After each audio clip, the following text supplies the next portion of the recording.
आपने अक्सर फेसबुक पे अगर कोई लिंक शेयर किया हो तो ये नोट किया होगा, जैसे ही आप लिंक पब्लिश करते हैं नीचे उसकी एक इमेज, एक डिस्क्रिप्शन और एक टाइटल कुछ इस तरह से नज़र आता है।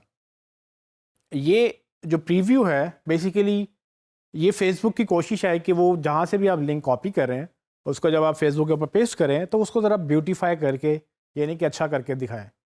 अब सवाल ये है कि ये डेटा आता कहाँ से है। सो ये बेसिकली इसमें तीन मेन चीज़ें देखने वाली हैं कि इसमें एक इमेज है, एक टाइटल है और एक डिस्क्रिप्शन है।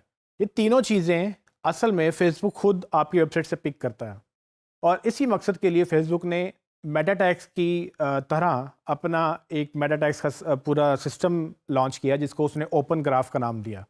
Open graph tags are like meta tags. देखिए इसमें फ़र्क ये है कि ओपन ग्राफ टैग्स सिर्फ फेसबुक और गूगल प्लस के ऊपर चलते हैं। ट्विटर ने भी इस तरह का अपना एक टैग्स का सिस्टम लॉन्च किया जिसको ट्विटर कार्ड्स कहता है, वो हम बाद में बात करेंगे। सो ओपन ग्राफ टैग्स में होता क्या है, बेसिकली ओपन ग्राफ टैग्स कुछ आपको इस तरह से नज़र आएंगे। इसमें आप देखेंगे कि जिस तरह से मेटा टैग में टाइटल होता है, डिस्क्रिप्शन होती है, उसके और भी मेटा टैग्स की हमने टाइप्स देखी थी जिसमें कीवर्ड्स का भी एक मेटा टैग था।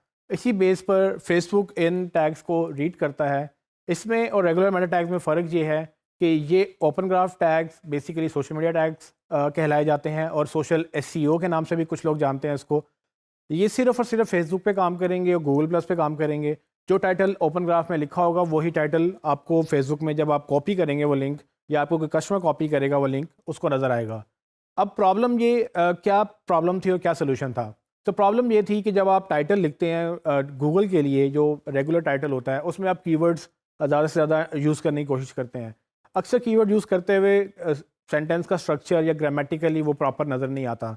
तो प्रॉब्लम ये आ रही थी कि जब वो आपने गूगल के लिए तो लिमिटेशन है क्योंकि आपने रैंक करना है और आपने उसको ऑप्टिमाइज़ करना है उन कीवर्ड्स के अगेंस्ट जिसके अगेंस्ट लोग सर्च कर रहे हैं। फेसबुक में ये लिमिटेशन नहीं है क्योंकि फेसबुक पे सर्च नहीं होता।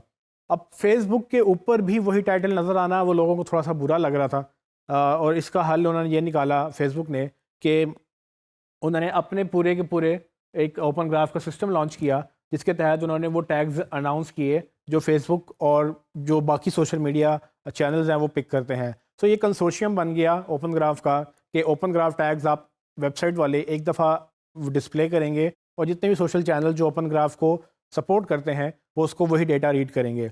अब इससे फ़ायदा ये हुआ कि आप रेगुलर मेटा टाइटल्स अपने गूगल के लिए डिफरेंट लिख सकते हैं और फेसबुक के लिए आप डिफरेंट लिख सकते हैं। और फेसबुक के टाइटल्स में कुछ चीज़ें एक्स्ट्रा भी आप, यानी कि आप इसमें अपने पेज का नाम, अपने इमेज डिफरेंट दे सकते हैं और आपका जो है डिस्क्रिप्शन थोड़ी सी लेंथी हो सकती है।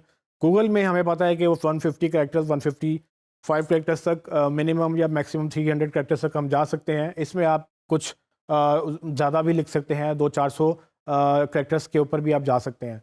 सो ये वो एक एडवांस चीज़ है जो आम लोगों को नहीं पता होती। अगर आप यूज़र एक्सपीरियंस की बात करें, इसका डायरेक्ट इम्पैक्ट गूगल या गूगल की रैंकिंग्स पर नहीं होता, लेकिन अगर आपका यूज़र एक्सपीरियंस अच्छा है और सोशल मीडिया से अगर ट्रैफिक आ रही है तो वो उसके लिए ये बहुत बेहतर सोल्यूशन है क्योंकि लोग इस पे क्लिक करना पसंद करेंगे बजाय उसके ऐसे आर्टिकल पे क्लिक करें जिसका उनको पता नहीं है कि वो प्रॉपर टाइटल क्या है या प्रॉपर इमेज क्या है। सो ये बेसिकली अगर आप वर्डप्रेस यूज़ कर रहे हो तो एक योस्ट का प्लगइन जो हम बार बार जिक्र कर रहे हैं, योस्ट का प्लगइन खुद ब खुद चीज़ें पिक कर लेता है जो आपके रेगुलर मेटा टैग्स हैं। अगर नहीं तो आप योस्ट के प्लगइन में ही ऑप्शन है, थर्ड ऑप्शन जो आपको नज़र आ रही है, यहाँ पर आप क्लिक करेंगे एक फॉर्म सा खुल जाएगा जिसमें आप अपना अलग टाइटल, अलग डिस्क्रिप्शन फेसबुक के लिए और ट्विटर के लिए लिख सकते हैं। सो ये बड़ा एक ईजी सा वे है अगर आप वर्डप्रेस यूज़ कर रहे हैं, लेकिन अगर आप मैनुअल कर रहे हैं तो आपको मैनुअली लिखना पड़ेगा।